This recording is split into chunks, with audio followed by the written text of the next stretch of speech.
아멘.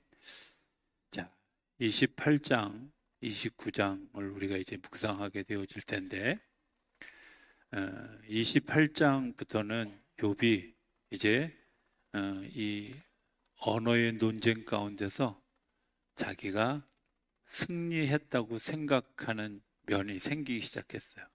왜냐하면 그들이 그렇게 열심히 파헤쳤는데 내가 아무리 생각해도 그들이 고발하는 죄를 짓지 않았다고 생각한 거예요.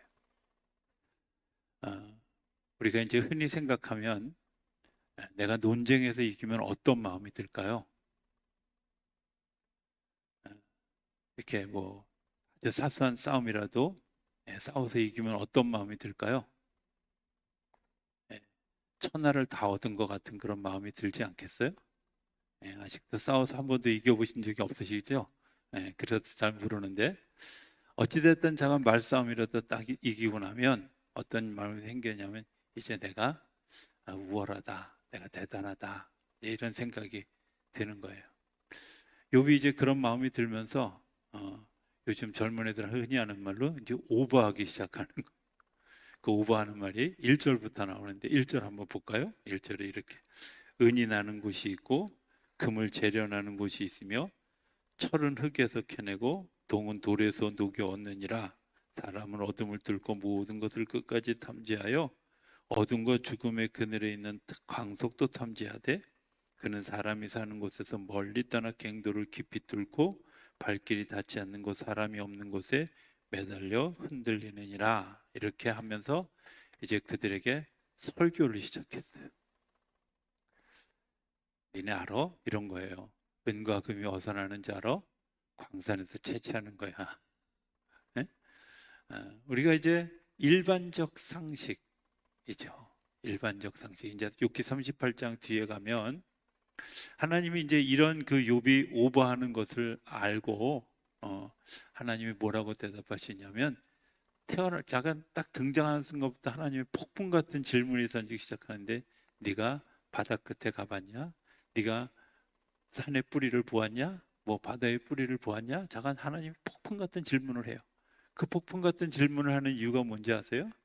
욥이 자기가 이제 승기를 잡았다고 생각하고 소위 잘난 척을 하기 시작할 때부터 하나님이 그가 그런 그 이제 넘어서는 일들, 그러나 그것도 내가 한계에 있다고 하는 사실을 모르고 있는 거죠. 우리가 아는 것은 이런 거잖아요. 예전에는 연탄이라는 게 있었잖아요. 연탄 구경 다 해보셨죠? 그 연탄은 어디서 나와요? 뭘로 만들어요? 석탄으로. 자, 그럼 석탄은 어디서 나요? 광산에서. 그럼 광산은 어디서 났을까요? 문제는 그걸 몰라. 그죠? 사람들이 연탄만 아는 사람은 연탄이 석탄에서부터 시작되어지는지 몰라요. 더 재밌는 건 이 석탄을 캐내기 위해서 광산에서 그것을 캐내는데 그 광산이 어디에 있는 것까지는 알아. 그래서 강원도에 수많은 그 석탄을 하는 그런 그 탄광이 있었잖아요. 모르시죠? 사실은 강원도에 아주 강원도 전성시대가 있었던 거예요. 영월, 태백, 정선 이런 데 아주 그 광산이 그 석탄을 캐내는 아주 어마어마한 우리 감리교회 목사님들 중에 영월 출신 목사님들이 굉장히 많아요. 이거 뭔지 아세요? 영월의 교회가 되게 부흥을 하고 부흥하는 것뿐만 아니라 그 속에서 신앙훈련을 잘 받았던, 왜냐하면 탄광은 생과 사를 왔다 갔다 하는 곳이잖아요. 그러다 보니까 아주 절박하게 기도했던, 절박하게 훈련받았던 사람들이 있어요. 그분들이 지금 다 이제 제 나이를 중심으로 플러스 10년, 마이너스 10년 이때 이 부분에 영월 출신 목사님들이 되게 많은 이유가 아마 그런 영적 훈련 때문이 아닌가 이런 생각을 하게 돼요. 어찌됐든 강원도 탄광이 그렇게 되어졌는데 문제는 뭐냐? 이 탄광을 만든 이는 생각하지 않는 거죠. 우리가 아는 건 뭐예요? 탄광에서 석탄이 캐져. 지금 욥이 아는 게 이런 거예요. 니네 알아? 그러면서 하는 말이 뭐예요? 은이 나는 곳이 있고 금을 재련하는 곳도 있고 이런 얘기잖아. 그렇죠? 은 나는 데가 니네 어딘 줄 알아? 예? 그거 은 캐낸다고 되는 게 아니라 금을 또 재련하는 곳도 있어. 잘 만들어서 다짐하고. 그 다음에 또 2절에 보면 철은 흙에서 크내고 동은 돌에서 녹여 얻는 거야. 니네가 이런 걸 알아? 하고 이들에게 가르쳐 주는 거죠. 예. 하나님이 볼 때는 뭐 하는 거겠어요? 잘난 척하고 있네. 이런 거잖아요. 그죠? 하나님 볼 때 얼마나 가소롭겠어요. 근데 여기 지금 이 빌닷과 소발과 이런 친구들에게 그런 이야기를 하고 있는 거예요. 왜 그랬을까 하는 것을 한번 생각해 보게 돼요. 역사를 한번 이렇게 한번 뒤돌아봤으면 좋겠어요. 자, 우리 종교교육이 일어난 시대가 언제였죠? 몰라도 괜찮아요. 그런 거 몰라도 사는데 전혀 지장이 없기 때문에 일반적으로 안 해워요. 그런데 종교개혁이 시작된 것이 16세기예요. 16세기. 그 16세기가 이제 지나고 난 다음에 어떤 일들이 생기기 시작했냐면 소위 르네상스라는 운동이 생기기 시작했어요. 자, 종교개혁이 일어난 가장 커다란 이유는 뭐냐면 사제들도 성경을 몰랐어요. 왜 성경을 몰랐냐면 성경이 원래 쓰여지기는 히브리어와 그다음에 헬라어로 쓰여진 그리스어로 쓰여졌는데 예수님 시대에는 아람어를 사용했어요. 그런데 소위 그 성경을 이제 번역하는 사람들이 성경을 쓸 때 그 성경을 옛 고전어인 라틴어를 가지고 성경을 썼어요. 그러다 보니까 라틴어가 되게 어렵거든요. 흔히 하는 말로 뭐 독일어를 배울 때 독일어는 웃고 시작해서 울고 끝난다고, 또 불어는 울고 시작해서 웃고 끝난다고, 근데 라틴어는 울고 시작해서 끝날 때도 운다고. 이게 어려운. 그래서 그 사제들이 그 권위가 있었던 이유가 뭐냐면 그 라틴어를 아는 거예요. 그리고 라틴어 성경을 읽는 거예요. 그런데 15세기에 유럽에 흑사병이 돌았어요. 흑사병이 돌면서 많은 사람들이 죽었고 그들을 장례할 사제가 없다 보니까 그냥 성경을 좀 아는 사람, 교회 좀 오래 다닌 사람, 마치 군대에서 군종병 뽑듯이 사제들을 임명해서 사제의 서품을 주었어요. 그러다 보니까 이분들이 뭘 몰라요? 성경을 몰라요. 왜? 라틴어를 모르니까. 여러분들 유럽에 가보신 분들은 알지만 유럽에 가면 그 성당마다 그림이 다 그려져 있어요. 똑같은 그림 같아요. 왜?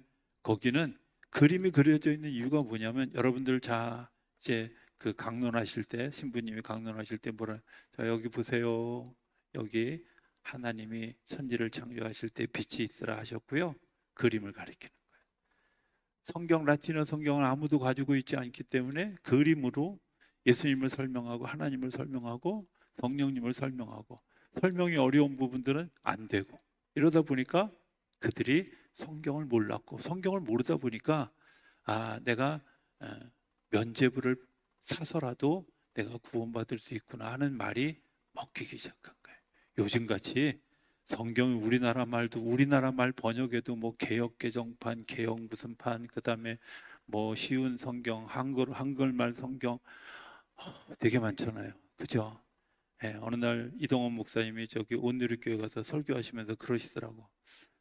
여러분 온누리교회가 뭐죠? 무슨 성경 쓰더라? 한국말 성경인가? 잠깐 좀 그 독특한 성경을 써요. 굉장히 쉬운 언어. 아니 개역개정도 한글이고 이것도 한글인데 꼭 이렇게 써야 되나고 이렇게 한번 슬쩍 비꼬고 넘어가시더라고. 야, 어쨌든 한국말로 너무 쉽게 성경이 되어져 있다니 우리는 성경을 알아요? 알아요. 내가 꿀 드시고 오시지 말라고 그렇게 얘기를 해도 참 알아요. 알죠. 우리는 알잖아요. 성경을 조금이라도 공부한 사람들, 성경을 조금이라도 읽은 사람들은 성경에 최소한 면죄부 가지고 구원받지 않는다는 사실은 다 알아요. 그런데 문제는 그 시대는 그걸 몰랐다는 거예요. 그리고 루터가 종교개혁을 하면서 이 라틴어로 되어져 있던 성경을 독일어로 번역하고 그 독일어로 번역된 성경을 각기 자기의 필요를 따라 언어로 번역하면서 성경이 사람이 읽게 되어지게 해요. 이제는 사제만 읽는 게 아니라 그냥 평신도들도 성경을 읽는 시대가 되어졌어요. 그러다 보니까 이 성경 속에 있는 무궁무진한 놀라운 일들이 그들 안에서 일어나면서 성경을 이렇게 해석하면 이게 예술로, 미술로, 음악으로, 문화로 이렇게 이어져 내려간 시대가 르네상스 시대예요. 이 르네상스 시대를 이렇게 지나가면서 사람들이 어떤 생각을 하게 되냐면 성경에 있는 무궁무진한 이 보물들을 캐내면서 자기네만의 독특한 문화를 만들어가는. 근데 자기네 나라의 독특한 문화를 만들어낸 것 성경에서 캐왔다는 생각을 하지 못하고 자기 잘난 맛이 시작한 거예요.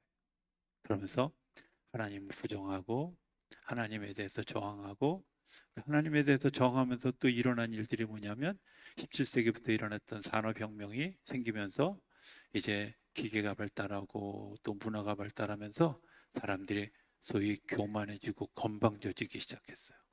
그리고 1800년 19세기에 들어서 결국 인간은 하나님의 만든 창조물이 아니라 피조물이 아니라 진화되어진 사람일지도 진화되는 것일지도 모른다. 뭐 이런 얘기들이 이제 이론으로 나오기 시작한 거예요. 지금 욥기가 마치 그런 거죠. 자기들이 종교개혁을 겪어야 됐던 시대에는 우리가 죄가 있어서 우리가 뭘 잘못해서 패스트를 흑사병을 겪으면서 그들이 정말 회개하고 돌아서야 된다고 생각했던 그 사람들이 어느 날 그것들을 극복하고 나서 보니까 자기들의 문화가 꽃피고 나서 보니까 하나님이 안 계신 것 같고 하나님의 역할이 없는 것 같고 하나님이 하시는 일이 나타나지 않는 것 같아요. 오늘 지금 욥의 모습이 그런 모습이에요. 니네 알아? 금 나는데 알아? 동 나는데 알아? 금을 어떻게 재련하는 줄 알아? 이렇게 이야기를 하기 시작한 거예요. 내가 하나님의 자리를 대신하려고 하는 그런 일들이 일어나.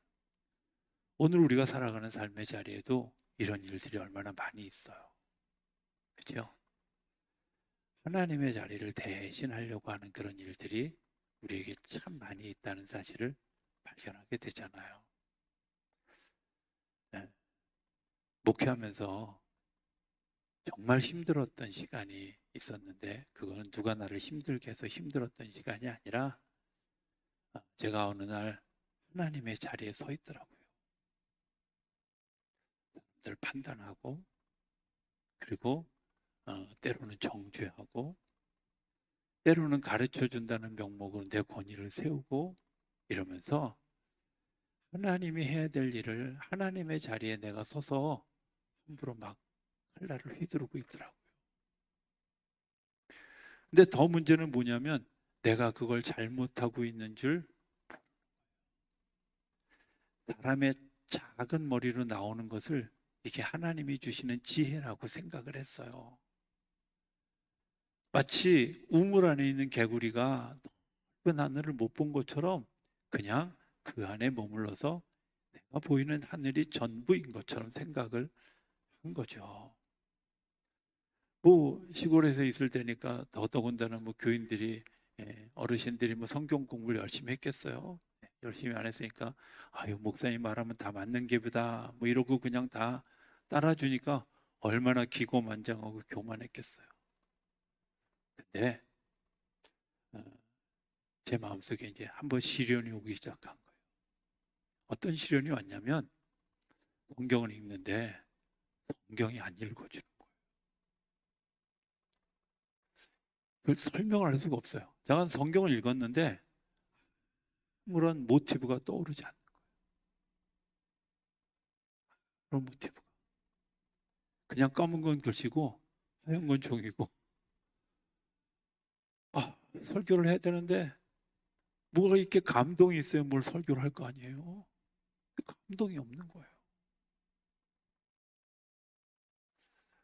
분명히 내가 성경 아는 이야기고 다 아는 이야기인데 그냥 아는 이야기. 예를 들면 삭개오 이야기. 또 많이 쓰는 삭개오 이야기니까 쉽게 알 수 있어요. 삭개오가요. 그냥 설교를 어떻게 했냐면 삭개오가요. 예수님이 너무 보고 싶었어요. 예수님 얼굴이라도 보고 싶어서요. 그 나무 위에 올라갔어요. 옛날에 뽕나무라고 그랬잖아요. 뽕나무 위에 올라갔어요.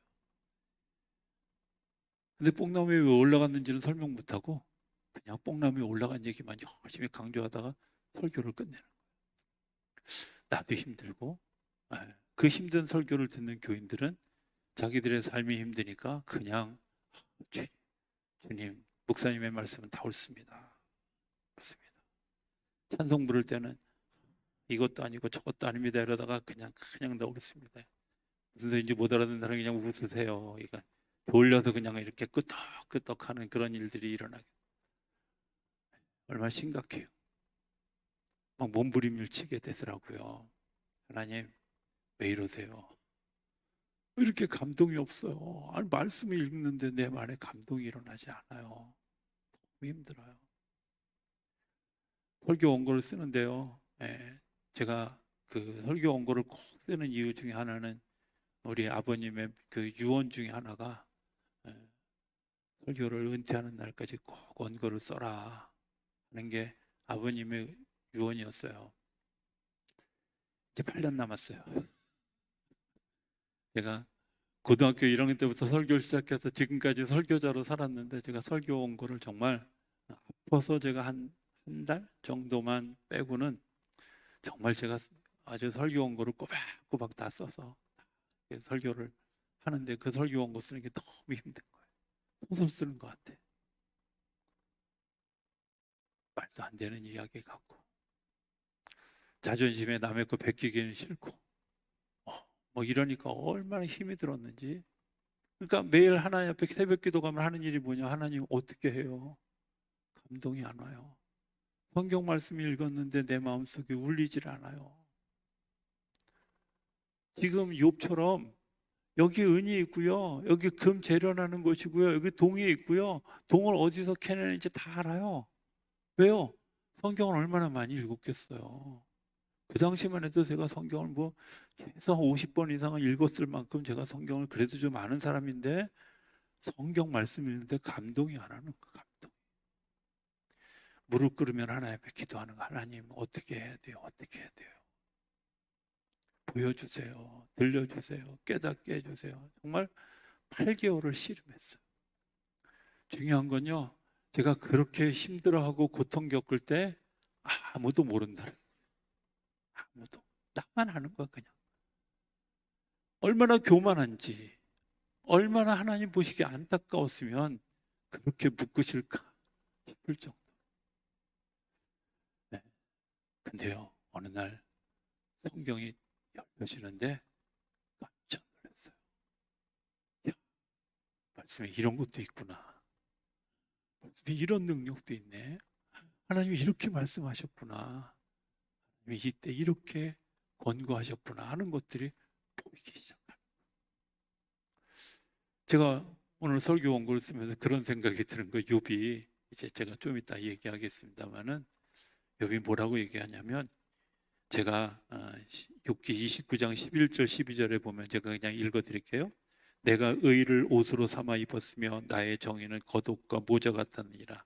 나는 맹인의 눈도 되고 다리 저는 자의 발도 되고 빈궁한 자의 아버지도 되며 내가 모르는 사람의 송사를 돌보아 주었으며. 지금 계속해서 이스라엘에게 뭐라고 얘기하냐면 나 의로운 사람이야.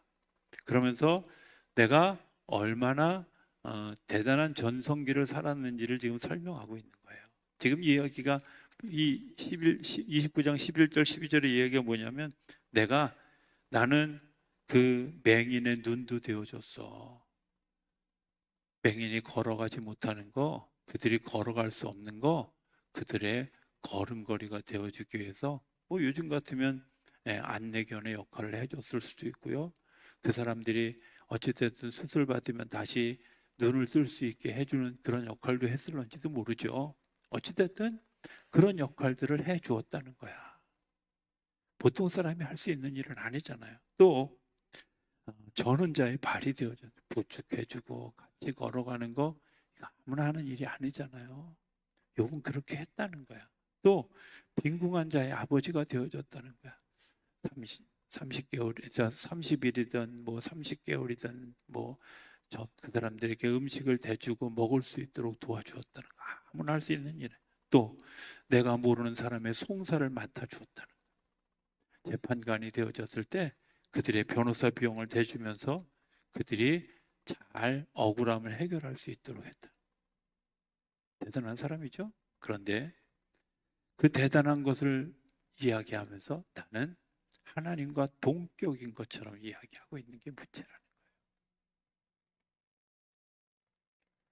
문제는 그 사람이 잘하는 게 중요한 게 아니라 그 사람이 잘하는 동기가 뭐냐가 되게 중요한 거예요.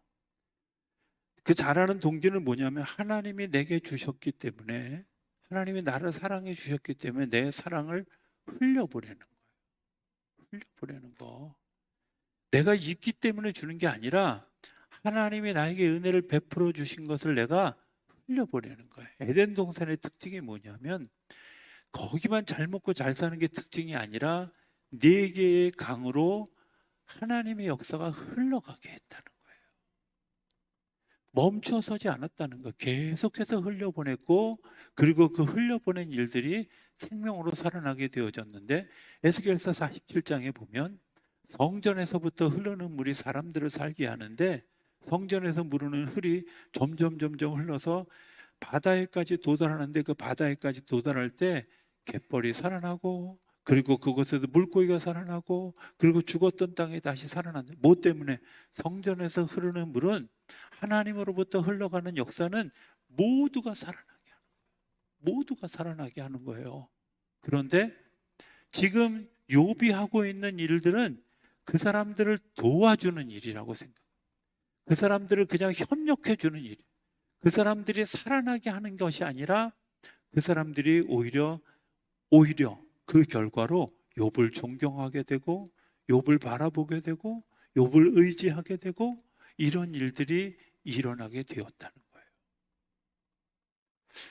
이걸 예수님하고 연결해 보면, 예수님이 어느 날 제가 너무 궁금한 게, 예수님 하필은 왜 33살에 돌아가셨어요? 그게 제가 33살 때 했던 질문이에요. 왜냐하면 나도 곧 죽어야 될 것 같아서. 왜 33살에 돌아가셨어요? 이런 생각이 들었어요. 아주 나중에 50 넘어서 제가 내린 결론이에요. 예수님이 33살에 돌아가신 게 축복이에요. 왜? 예수님 대단한 분 아니에요? 죽었던 사람도 일어나요. 38년 된 병자도 일어나요. 레지온, 군단 병력에 귀신이 들어갔던 사람들이 귀신이 쫓겨났어요. 예수님이 만약에 생존하셔서 그냥 50세, 60세까지 사셨다면 사람들이 예수님 의지할까요? 하나님 바라볼까요? 잘 모르시겠어요? 예수님 쫓아다닐까요? 아니면 하나님 바라보고 하나님을 믿을까요? 네. 예수라고 하는 슈퍼스타를 바라보는 거죠. 오늘날 많은 사람들이 내가 의를 행한다고 하고 하나님의 뜻을 행한다고 하면서 잘못하는 게 하나 있는데, 그게 뭐냐면 이런 거예요. 내가 하는 거라고. 아니요. 한번 따라해봅니다. 나를 통해서. 누굴 통해서요? 나를 통해서. 내가 하는 게 아니에요. 나를 통해서 하는 거. 나를 통해서. 하나님이 은혜 받았던 그 은혜 받은 것 때문에 내가 하나님의 그 빚진 자로서 살아가면서 그 은혜 받은 그 은혜를 내가 값없이 흘려보내는 거예요. 값없이 그냥. 저는 그런 의미에서 누가복음을 쓴 누가의 그 자기 변명 같은 그 1장 2절의 내용을 되게 좋아해요. 1장 2절에 보면 뭐냐면 데오빌로 각하여, 많은 사람들이 예수님의 행적과 예수님의 가르침에 대해서 사람들이 많이 이야기하고 글을 썼는데, 내가 당신에게 이 일을 보내는 것을 뭐라고 얘기하면, 그 예수님의 행적과 예수님의 살아가셨던 삶의 그 모든 것들을 곁에서 보고 느꼈던 나도, 우리나라 말로 나도예요. 또 다른 사람들과 똑같이 하나님, 예수님의 역사를 보았고 예수님의 행적을 보았지만 내가 본 예수님, 내가 경험한 예수님, 인간을 얼마나 사랑하신 예수님, 그러나 너무 인간다웠던 예수님, 그 예수님을 내가 이야기하기를 원한다는 거예요. 내가 하는 게 아니에요.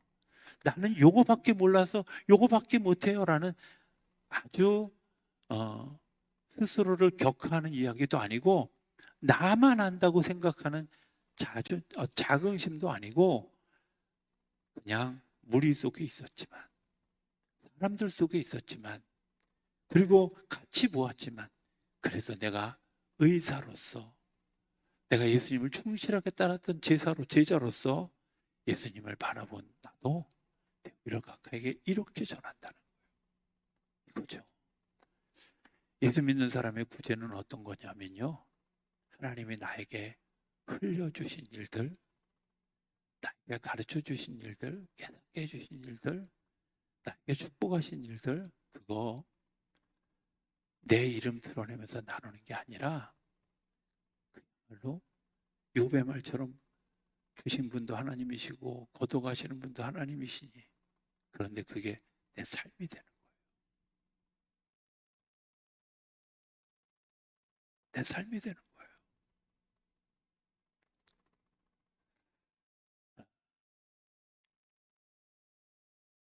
제가 양문교회 있을 때 장로님들하고 제일 먼저 싸웠던 얘기가 뭐냐면요. 장로님들은 주보에 우리 교회에서 선교하는 교회들 명단 다 적자 그러는 걸 제가 주보에 아니요. 안 적습니다. 이거 가지고 싸웠어요. 근데 우리 교회는 적잖아요. 내가 그냥 그때는 젊어서 꼭 그렇게 해야만 된다는 사명감 때문에 그랬고 지금도 저는 우리가 많아서 주는 거다. 저 그렇게 생각하지 않아요.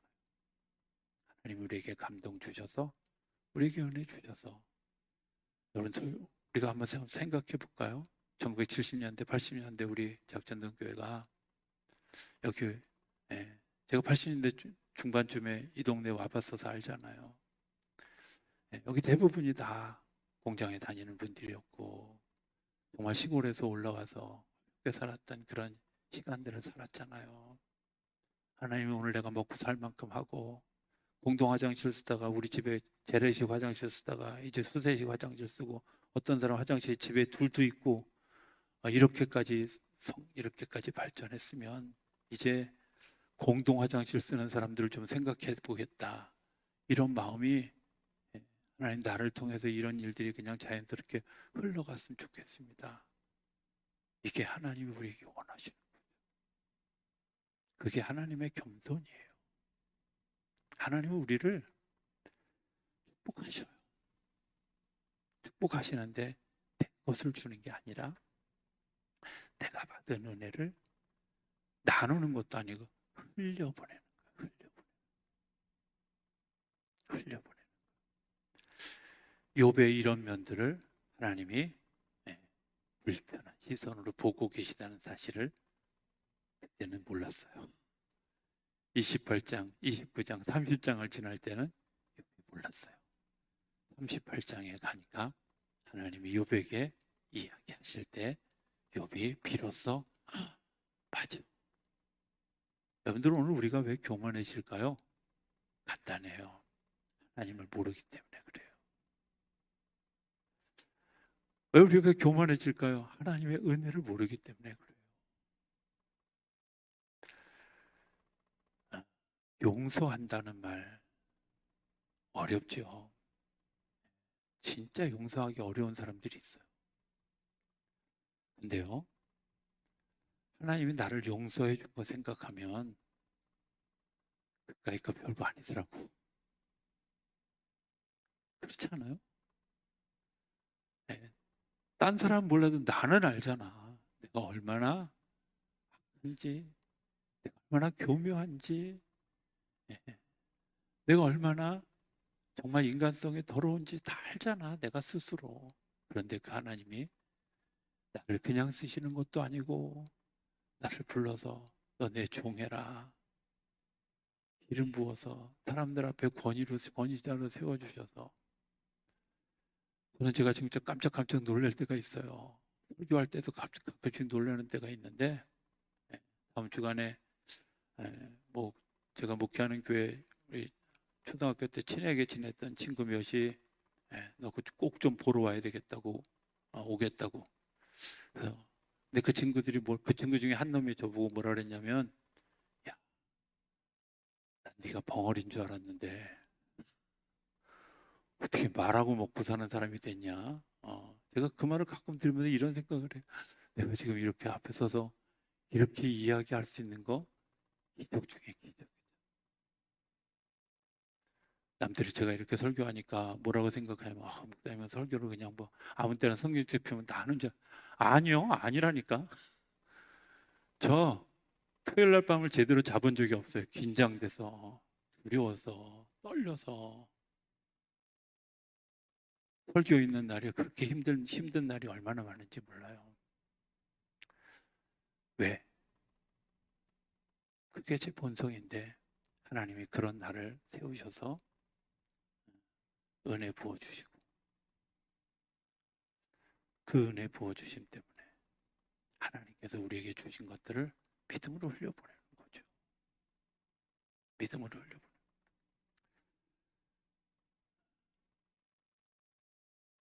하나님 우리에게 주신 거예요. 전에 한번 제가 이야기한 적이 있는데, 제가 정말 특별한 은혜를 경험했던 적이 있었어요. 제가 천목회지에서 부흥회를 했어요.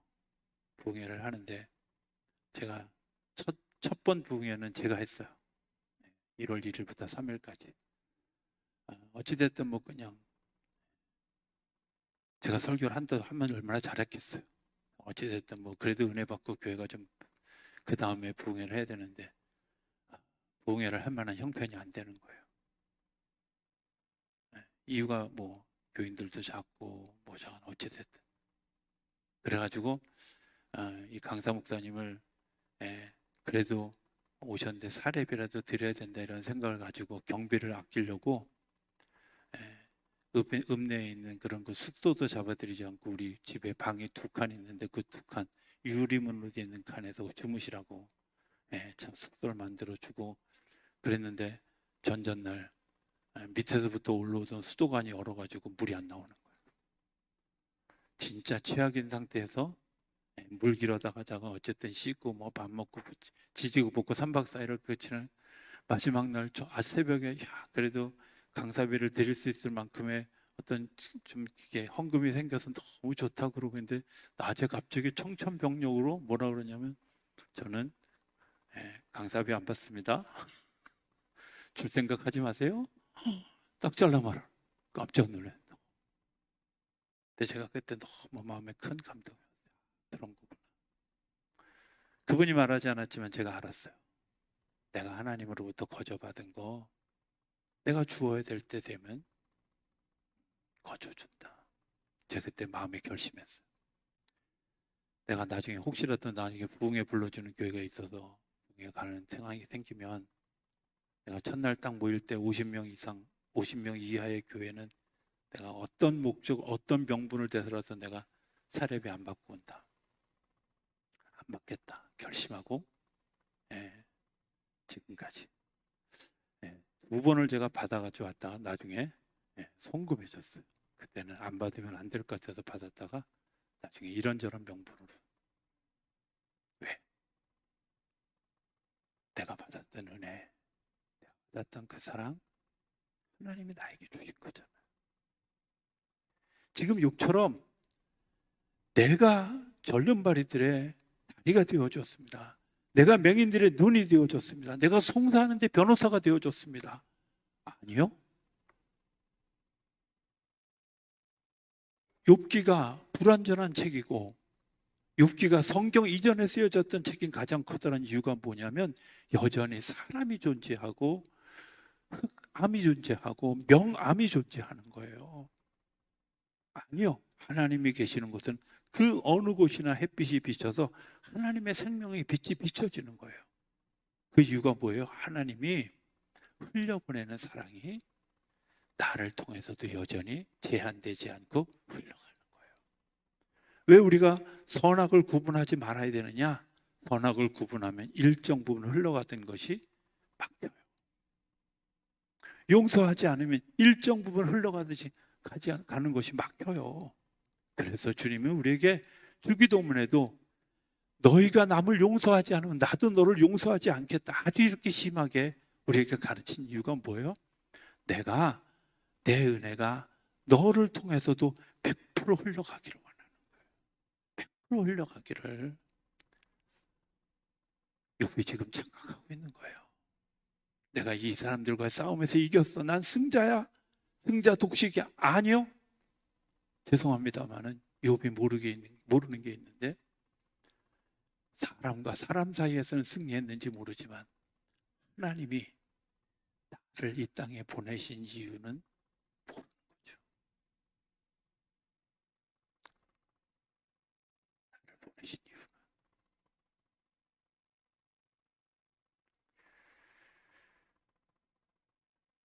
이야기 하나만 하고 제가 설교를 마치기 원합니다. 양문교에 있을 때요, 지금처럼 성경 공부를 그렇게 아주 지금보다 더 심하게 하면 했지 덜 하지 않았을 거예요. 아마 그때는 화요일, 목요일, 토요일, 주일 뭐 이렇게 했으니까. 그렇고도 안 하는 사람이 있어서 주일날 새벽 예배 끝나고도 할까요? 막 그랬다가 아마 장로님들한테 욕 되게 먹었어요. 근데 한 분이 저한테 비아냥거리듯이 뭐라 하냐면, 목사님 그렇게 죽어라고 교인들 성경 공부시키면 교회에서 월급 더 줘요? 이렇게 물어보더라고요. 그래서 제가 정색을 하고 그랬어요. 장로님 죄송하지만요, 저는 제가 알고 있는 것을 100% 다 쏟아놓고 싶어요. 100% 다 쏟아놓고 싶어요. 다 쏟아놓으면 누군가가 그것 때문에 차서 그 사람에게서 또 다른 100%가 쏟아져 나올 때 후배들이 더 놀라운 하나님의 영역을 보게 되지 않을까요? 전 그냥 그거예요. 그냥 저 알고 있는 거 많지 않아요? 경험도 많지 않아요? 여전히 부족한 거 투성이에요. 그런데 그렇게 죽어라고 하는 이유는 간단해요. 저는 여러분들에게 100%다 흘려보내고 싶어요. 다 쏟아붓고 싶어요. 이제 정말 남은 시간도 얼마 남지 않아서 다 쏟아. 그리고 저와 여러분들을 통해서 또 다른 역사가 100% 흘러가게 되면, 제가 10명과 성경 공부했다면 10명을 통해서 또 다른 10명에게 주어질 거예요. 하나님의 역사는 그렇게 흘러가기 때문에 30배, 60배, 100배 열매를 맺는 거예요. 욥이 지금 착각하고 있는 게 있어요. 뭐? 내가 하는 거라고. 아니요. 주님이 나를 사랑해 주셨기 때문에 나도 그 주님의 사랑 때문에 사랑을 흘려보내는 거예요. 우리 첫 번째 불렀던 찬송, 세상 모두 사랑 없어.